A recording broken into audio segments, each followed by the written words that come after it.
Et on va rejoindre au téléphone Fabien Lehagre. Bonjour Fabien Lehagre, vous avez créé l'association des Américains accidentels. Alors, quelle est d'abord la raison d'être de cette association? Oui, bonjour. Alors, nous avons décidé de transformer en fait le collectif en association, puisque nous avons constaté que le modèle collectif avait ses limites, et nous voulons désormais nous engager sur un plan plus juridique pour trouver des solutions à notre problème. Alors, quel est votre problème justement et qui fait partie de votre association?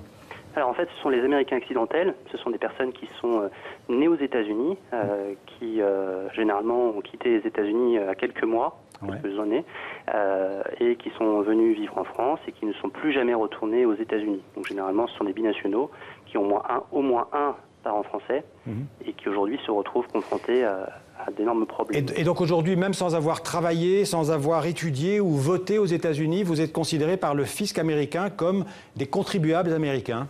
Alors en fait, ça a toujours été, sauf que depuis 2014, en fait, suite à une loi qui a été votée en 2010 pour lutter contre la fraude fiscale, les banques en fait identifient toute personne de nationalité américaine. Et donc nous nous retrouvons pris dans les filets de cette loi américaine qui est appliquée en France depuis 2014.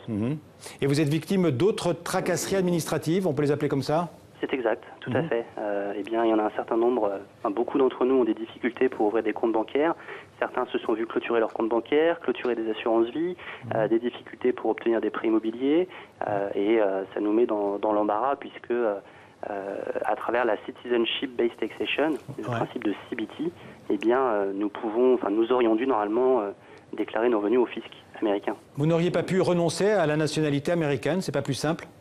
C'est ce qu'on voudrait idéalement, sauf que pour pouvoir renoncer à la nationalité américaine, ça suppose d'être en conformité avec le fisc américain.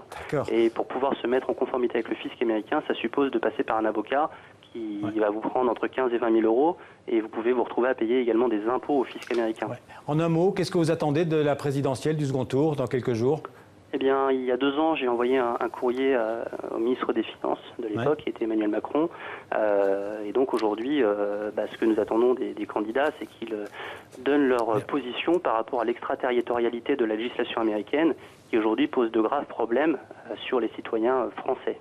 Merci beaucoup Fabien Lehagre d'être venu vous exprimer sur